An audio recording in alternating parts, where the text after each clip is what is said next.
You married your wife at the hospital, and you're both going to Munich. Why did you go to Munich?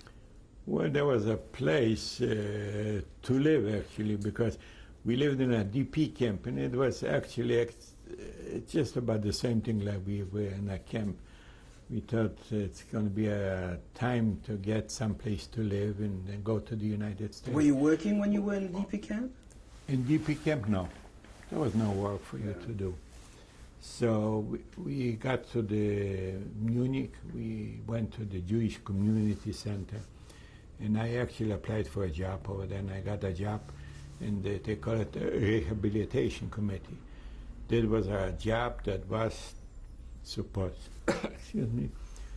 to find some people, some Jewish people that worked actually for the Germans and were trying to be too good in their jobs. In other words, they not to say that they worked against the Jews, but they had jobs for the Germans, you know.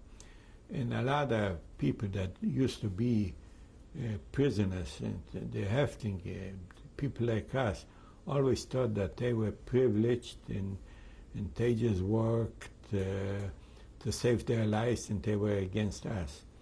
And they opened up, they call it a rehabilitation committee. Did you speak German fluently? Yes. And they were supposed to find those people, you know, and their job was actually not to let them emigrate to Israel.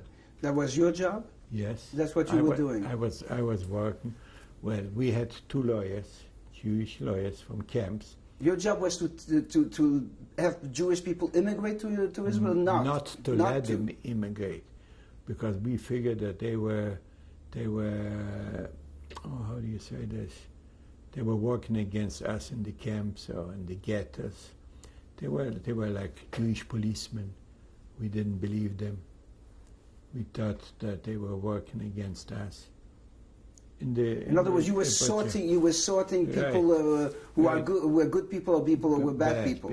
Yeah, and the bad people you would not let them go to Israel? That's right. We let the ambassador, Jewish Israeli ambassador in Israel, we let them know not to give them any visas to come to Israel, or if they'll come to, just to prosecute them and keep an eye on them.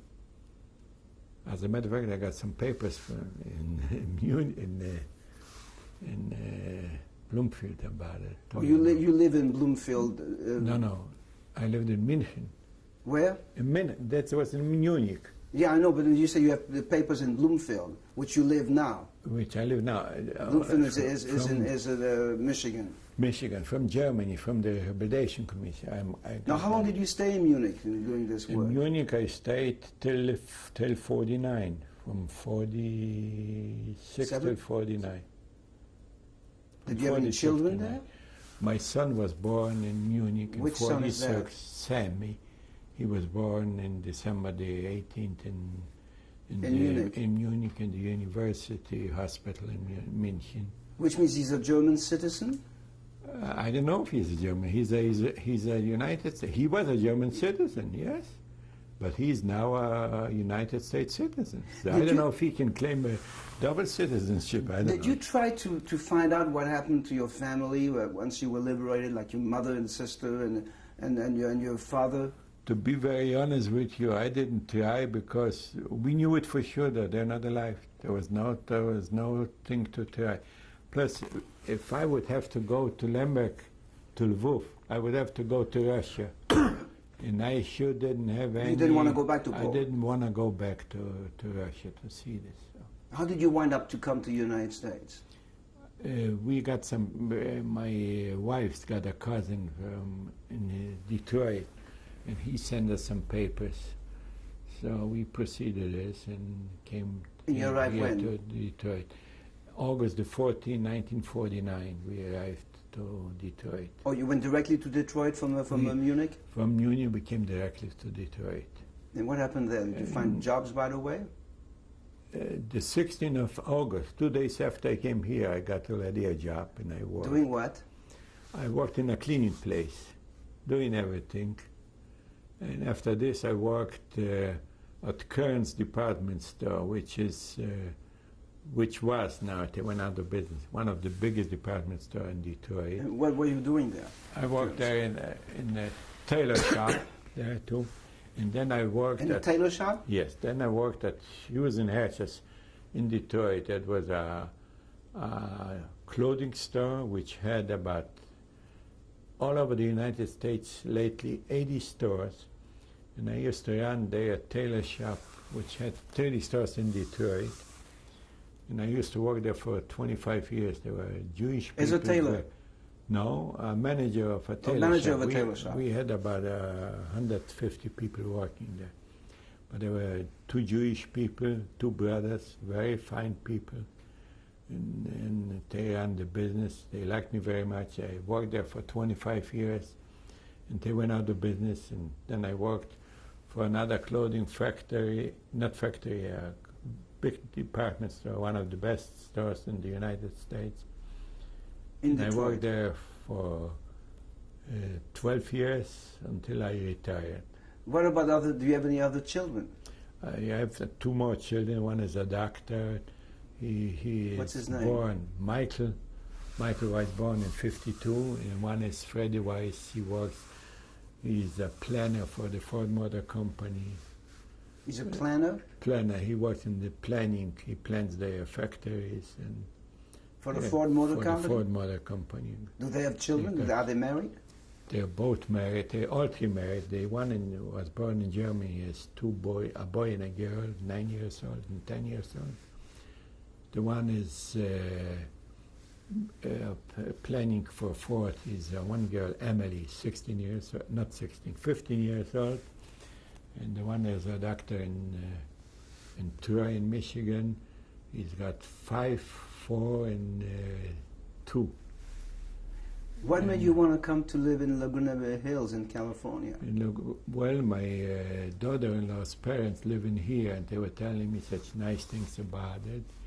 And there was just the right time in here, and the situation was the economical situation was pretty good for me. So I figured I'll come in here, try it out, and see. I'm still trying it out. I'm just in here for about 2 months, and I'll see how it is. So far, I live in Michigan. Tell me, have you ever told your story to your children? When they were children? That's one bad thing. I never talked to them, and I never told them. And I can blame myself. I don't know why it is. I never told anybody my story because I feel whenever I have to talk about it, I just don't feel right. I got the other way.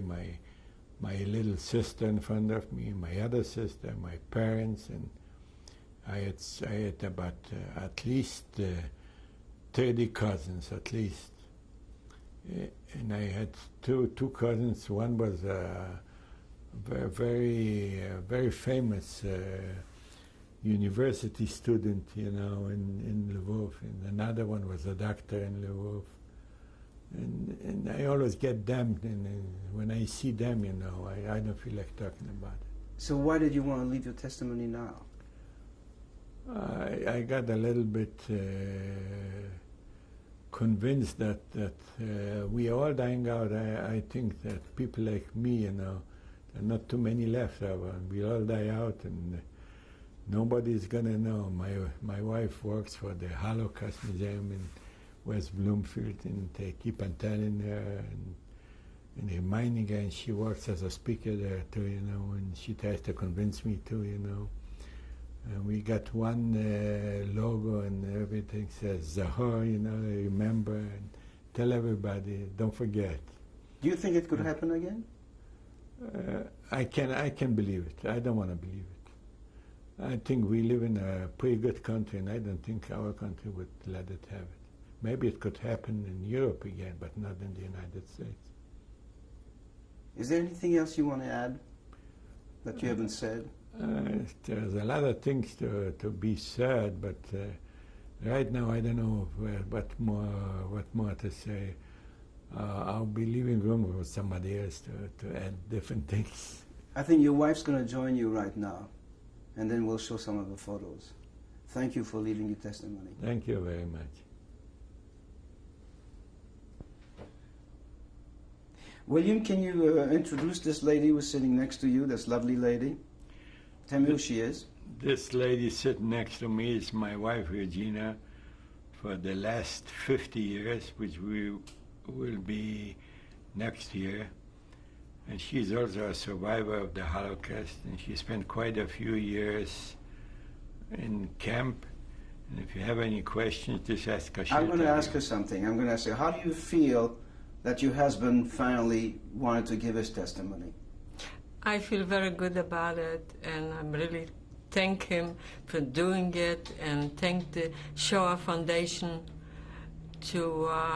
that we're having the opportunity to present our case. And this subject should never be forgotten.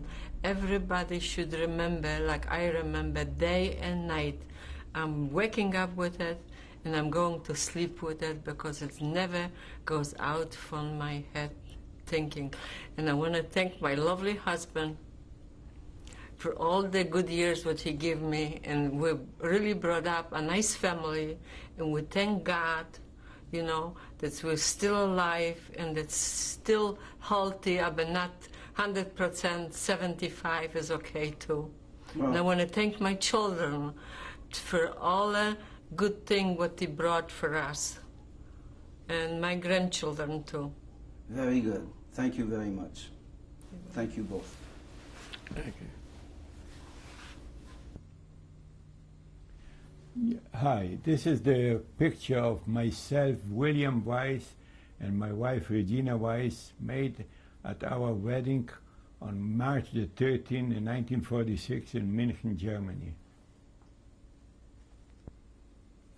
This is the picture counterclockwise of William Weiss, myself, my son, Mickey Weiss, my other son, Frederick Weiss, and my son, Sammy Weiss. Where was that taken?